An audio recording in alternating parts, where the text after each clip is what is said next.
இன்னைக்கு நம்ம எப்படி மோத்தி லட்டு பண்ணுறதுன்னு சொல்லிட்டு பார்க்க போகிறோம்.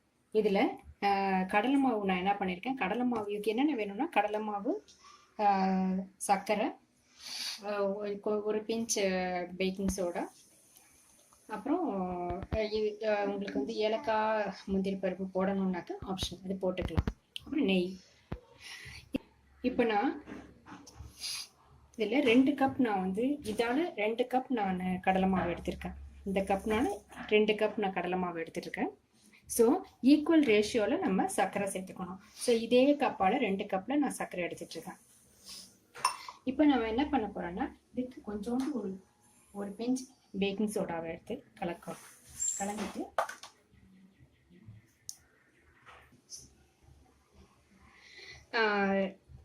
இதில் தண்ணி விட்டு கலக்கணும்.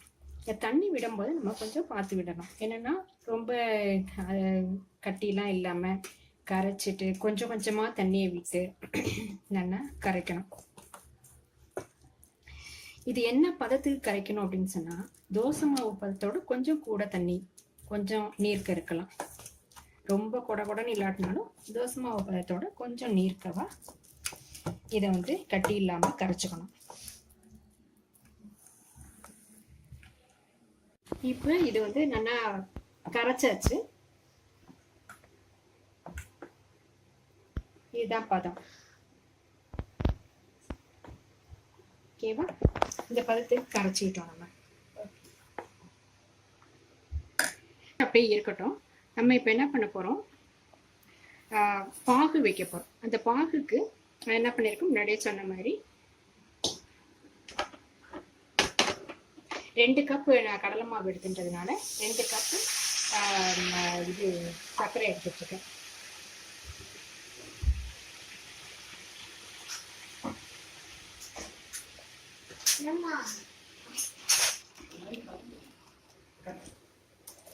இந்த பாகு இப்போ நான் இதுக்கு வந்து என்னன்னா ஒரு 1/2 டம்ளர் தண்ணி விட்டுருக்கேன். இது நல்லா பாகு பதத்துக்கு நம்ம வந்து காய்ச்சணும். பாகுனா அது நான் ஒரு இது சொல்கிறேன். கையில் எடுத்து பார்க்கும்போது 2 விரலால் எடுத்து பார்க்கும்போது அந்த 2 விரலை பிடிக்கும்போது ஒரு நூல் மாதிரி வரணும். அப்போ தான் வந்து அந்த பாகு வந்து நல்லா வந்திருக்கு அப்படின்னு அர்த்தம். ரொம்ப கம்பி பாகாவும் வைக்கக்கூடாது, அதுக்காக தண்ணியாகவும் இருக்கக்கூடாது. ஸோ அந்த மாதிரி ஒரு பதத்துக்கு நம்ம இந்த பாகை வந்து எடுத்துக்கணும் வச்சு.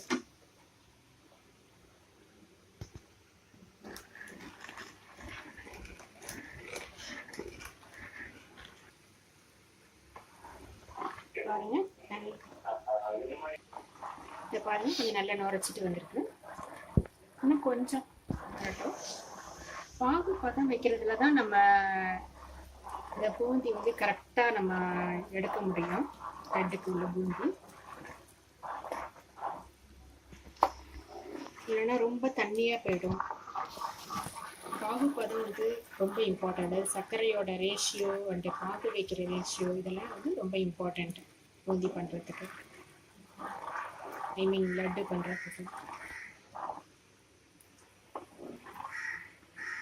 பதம் இதான் பாகு பதம். இப்போ நம்ம 2 விரலில் வச்சுட்டு நம்ம இது பண்ணுறவங்க போது இந்த மாதிரி நூல் மாதிரி இப்படி வந்ததுனாக்க பாகு வந்துடுச்சு. இப்போ என்ன பண்ணணும், அந்த பாகு காஞ்சிடுச்சு. நெக்ஸ்ட்டு அடுப்பில் எண்ணெயை வச்சு அந்த எண்ணெய் காஞ்சோடனே நம்ம பூந்தி பண்ணணும். பூந்தி பண்ணுறதுக்கு ஆக்சுவலாக பூந்தி பண்ணுற பெரிய கரண்டியே இருக்கும். அந்த கரண்டி இருந்தாக்க ரொம்ப நல்லது. அந்த கரண்டிலேயே நம்ம வந்து விட்டு அதை லைட்டாக அப்படி டேப் பண்ணிகிட்டே இருந்தோம்னாக்க அந்த கரண்டியில் அந்த பூந்தி எல்லாமே அந்த வழியாக வந்துடும். அப்படி இல்லாதவங்க இப்போ நான் காமிச்ச மாதிரி கஞ்சட்டுவோம், வீட்டில் இருக்கிற கஞ்சட்டுவத்தை வச்சு நம்ம எடுத்துடலாம்.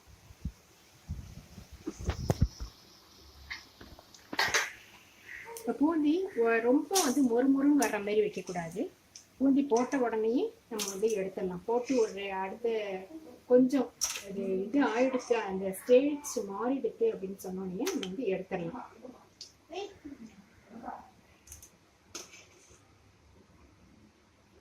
எடுத்தாச்சு. இப்போ இதேமாரி நம்ம எவ்வளோ மாவு தேடுற வரைக்கும் நம்ம வந்து பண்ணணும். இதில் ஒரு இம்பார்ட்டண்ட் விஷயம் என்னன்னா, இந்த கரண்டியில் விட்டு நம்ம பண்ணும்போது டேப் பண்ணிட்டு பண்ணும்போது இந்த இப்போ ஃபர்ஸ்ட் டைம் பண்ணிட்டோம், செகண்ட் டைம் நம்ம பண்ணும்போது கரண்டி நல்லா தொடச்சிட்டு அந்த மாவெல்லாம் இல்லாமல் நல்லா தொடச்சிட்டு ஃப்ரண்ட் அண்ட் பேக் தொடச்சிட்டு அப்புறமா நம்ம வந்து பண்ணணும். அப்படி இல்லைன்னாக்கா அந்த கரெக்டான இந்த ரவுண்ட் ஷேப் வராமல் தட்டை தட்டையாக வரும்.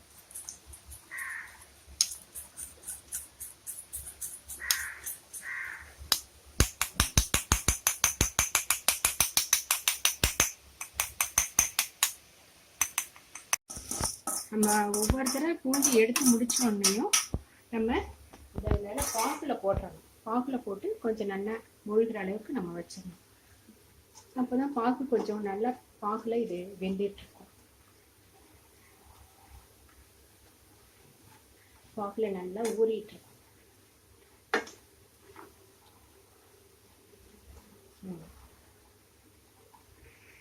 இப்போ நம்ம வந்து எல்லாத்தையுமே பொரிச்சு எடுத்துருக்குறோம் பூந்தி எல்லாம்.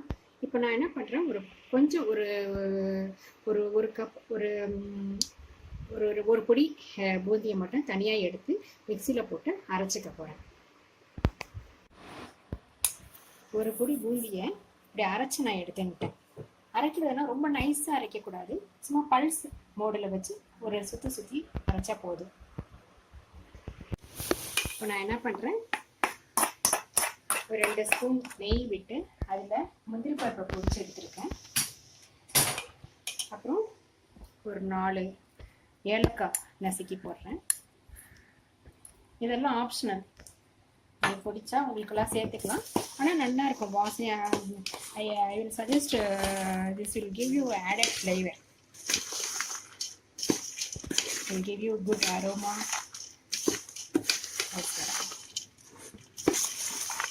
ஸோ இப்போ எல்லா இன்க்ரீடியன்ஸும் இதில் சேர்ந்துருக்கு. இதை நல்லா நம்ம கலரிட்டு நெக்ஸ்ட் என்ன பண்ண போகிறேன்,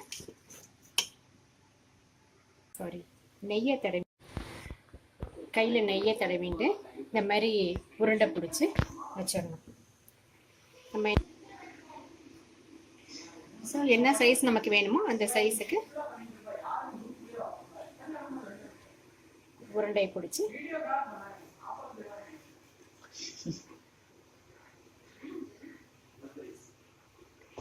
நல்லா இல்லை இப்படி நீ வச்சிருக்கிறது. இந்த மாதிரி சின்னதாக உருண்டையாக அவங்கவுங்க என்னென்ன சைஸுக்கு உங்களுக்கு வந்து தேவைப்படுமோ அந்த மாதிரி நீங்கள் வந்து உருண்டை பிடிச்சிக்கலாம். ஸோ இதான் வந்து லட்டு.